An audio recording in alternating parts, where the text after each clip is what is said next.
കരിവന്നൂർ കള്ളപ്പണ ഇടപാട് കേസിൽ കെ രാധാകൃഷ്ണൻ എംപിക്ക് വീണ്ടും ഇ ഡി നോട്ടീസ്. അടുത്ത മാസം 8-ന് കൊച്ചി ഓഫീസിൽ ഹാജരാകാൻ നിർദ്ദേശം. നേരത്തെ നോട്ടീസ് നൽകിയിരുന്നുവെങ്കിലും കെ രാധാകൃഷ്ണൻ ഹാജരായിരുന്നില്ല.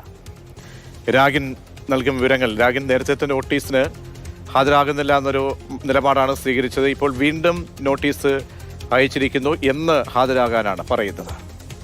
നേരത്തെ 2 തവണ എൻഫോഴ്സ്മെന്റ് ഡയറക്ടറേറ്റ് കെ രാധാകൃഷ്ണനോട് ഹാജരാകാൻ ആവശ്യപ്പെട്ട് നോട്ടീസ് നൽകിയിരുന്നു. പക്ഷേ 2 തവണയും ഹാജരായിരുന്നില്ല. അതിന് ഒരു കാരണം പാർലമെന്റ് ആണെന്ന് പറഞ്ഞു. അതിനുശേഷം പാർട്ടി കോൺഗ്രസ് ഉൾപ്പെടെയുള്ള കാര്യങ്ങൾ വരുന്നുണ്ട് എന്ന് പറഞ്ഞു.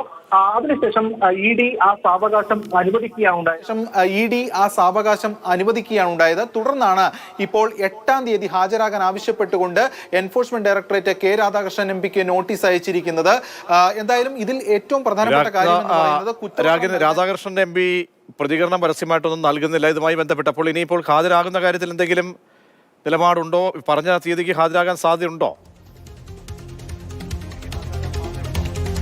നേരത്തെ ഹാജരായിരുന്നില്ല. അദ്ദേഹം ഹാജരാകാൻ ആവശ്യപ്പെട്ടിരുന്നെങ്കിലും ഹാജരായിരുന്നില്ല. തുടർന്നാണ് മറ്റൊരു നോട്ടീസ് കൂടി നൽകി. ഡൽഹിയിൽ ഹാജരാകാൻ ആവശ്യപ്പെട്ടാണ് അന്ന് നോട്ടീസ് നൽകിയത്. പക്ഷേ അന്ന് അദ്ദേഹം അറിയിച്ചത് പാർലമെന്റ് ഉണ്ട്, അതോടൊപ്പം തന്നെ പാർട്ടി കോൺഗ്രസ് നടക്കുകയാണ് എന്നതടക്കമുള്ള കാര്യങ്ങളാണ്. അത് ഇ ഡി അംഗീകരിക്കുകയായിരുന്നു. ആ സാവകാശം അനുവദിച്ചു.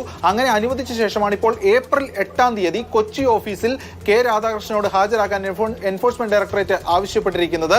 അതിൽ എന്തായാലും തന്നെ ഹാജരാകേണ്ടി വരുമെന്നതാണ് വ്യക്തമാകുന്നത്. കാരണം ആദ്യം ഹാജരാകുന്നില്ല എന്ന് പറഞ്ഞിരുന്നെങ്കിലും പിന്നീട് ഈ സാവകാശം ചോദിച്ചിരുന്നു, അത് അനുവദിക്കുകയും ചെയ്തിരുന്നു. എന്തായാലും എൻഫോഴ്സ്മെന്റ് ഡയറക്ടറേറ്റിനെ സംബന്ധിച്ചിടത്തോളം ഈ കേസിൽ കുറ്റപത്രം ഉടൻ സമർപ്പിക്കേണ്ടതായിട്ടുണ്ട്.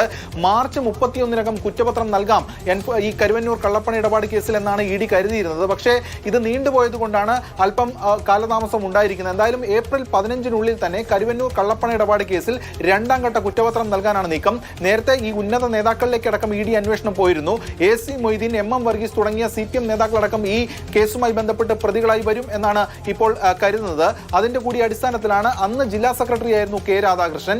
CPM-ന് ഈ ഇടപാടുമായി ബന്ധപ്പെട്ട് സുപ്രധാനമായിട്ടുള്ള പങ്കുണ്ടെന്ന് ഇ ഡി കണ്ടെത്തിയിരുന്നു. അത്തരത്തിലുള്ള പരാമർശങ്ങളും ഇ ഡി നടത്തിയിരുന്നു. മാത്രമല്ല AC മൊയ്തീനുമായി ബന്ധപ്പെട്ട് ഇത്തരത്തിൽ ഒരുപാട് ലോൺ അനുവദിക്കുന്നതുമായി ബന്ധപ്പെട്ട കാര്യങ്ങൾ ഉൾപ്പെടെയുള്ള കാര്യങ്ങളും പറഞ്ഞിരുന്നു. ഈ ഒരു പശ്ചാത്തലത്തിലാണ് കെ രാധാകൃഷ്ണന്റെ മൊഴിയെടുക്കൽ. അത് വളരെ നിർണായകവുമാണ്.